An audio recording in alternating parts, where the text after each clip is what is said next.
Hi friends, my name is Dr. Norita Roy Chaudhary. Welcome to Planet Decolonized, which is a channel to raise the collective consciousness at the planetary scale against colonial capitalist crisis and to encourage and inspire people to actually rise up against these systemic forces of oppression and to not be discouraged by what's really going on, because silencing us is what the system wants, right? And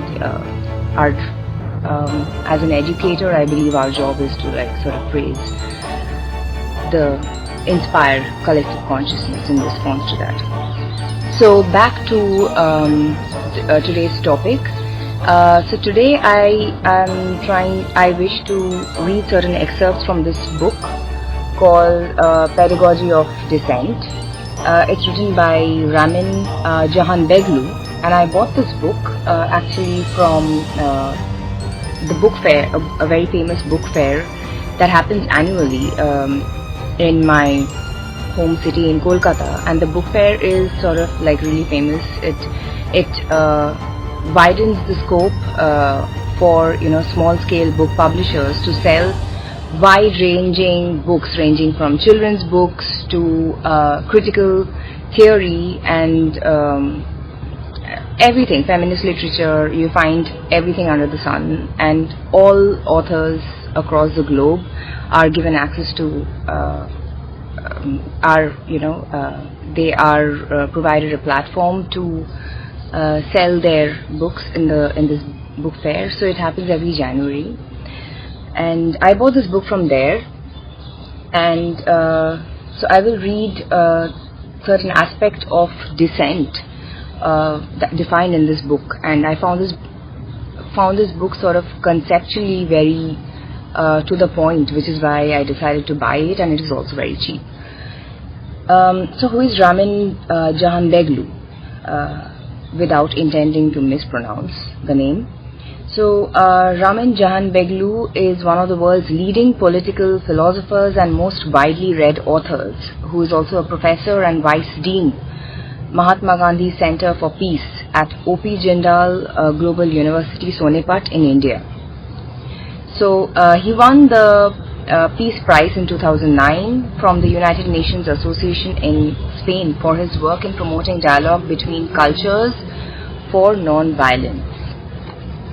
So let me read out certain excerpts from the book on how the author maps the notion of dissent. So on page 1, I quote, "The word dissent, like any other concept of our political vocabulary, can be understood in the generic sense without taking into account the origin of the word or the moment when the term was first applied to a socio-political phenomenon, since the action to which it refers is part of human history." So dissent derives from the Latin verb dissentire, which means to feel apart. To be of a different sentiment means to be able to withhold assent or approval. As such, dissent presents itself as an act of negation, which necessitates a form of distancing from a consensus, a social contract, or more simply, an agreement.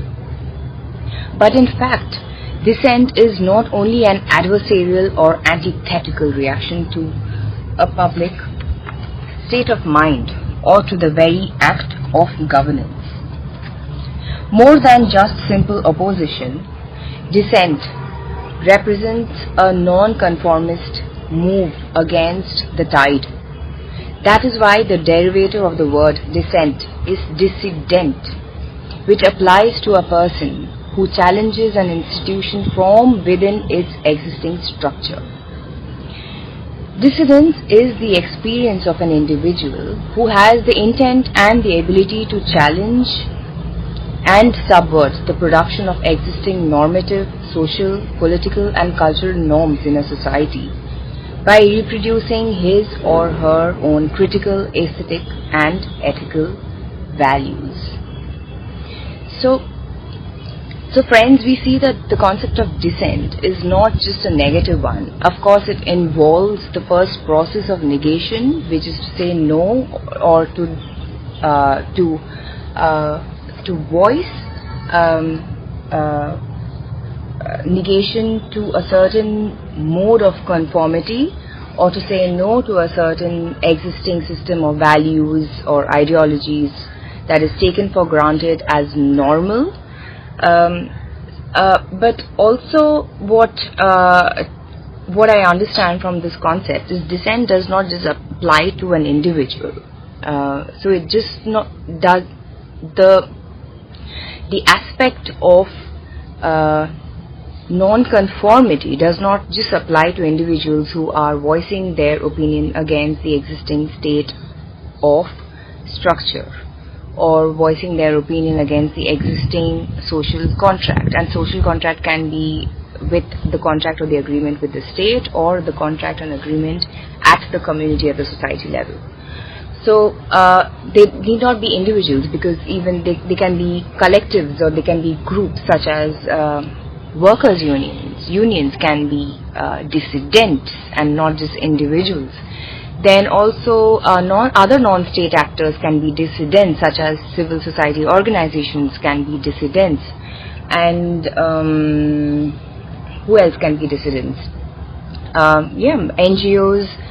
Then even the corporation can be a dissident. But then the question is, are they really challenging the existing modality of violence, or when the structure of the corporation in itself is extractive and it's capitalist and based on economic growth?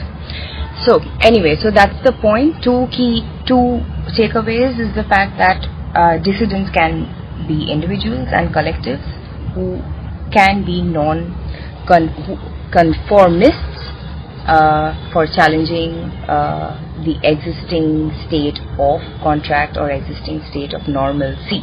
So the first step is to say is the voice of negation, but negation is not necessarily a bad thing. And the other question is, can academic disciplines, or certain school of thought be dissidents, or can they be defined? Absolutely yes. So if a certain discipline is challenging the existing ideology, or certain certain academic disciplines whose assumptions have been taken for granted as normal, universal, and equally applicable to all the communities, to the entire world, any discipline that challenges that can also be a defiant discipline, or the discipline can also be a dissident. So for example, degrowth economics, could that be argued as defiant? Absolutely yes, because the point of degrowth is to challenge because it challenges the normalcy, the mainstream ideology and objective of economic growth that is taken for granted as a precursor to development, or a non-negotiable step to achieve development or well-being. So degrowth can be argued as a defined discipline. And so I think I will keep the content short from that aspect. So just 3 key takeaways is individuals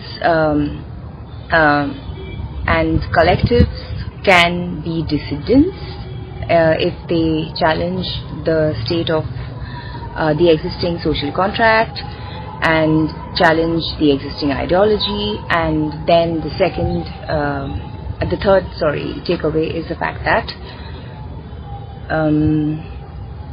disciplines can also be defined. So I will also make other content as and when I read this book, because the author also talks about the Dalit notion of dissent, the Dalit concept of dissent, that helps in the intellectual as well as the political emancipation of the Dalit people, and how the Dalit notion of dissent is different from the Gandhian notion of dissent, which is based on the concept of Swaraj, or self-rule at the village or the community level. And so I think those are interesting aspects that are written in the book as well. I will take that up as and when I read the book. Until then, have a nice weekend, and as usual, peace.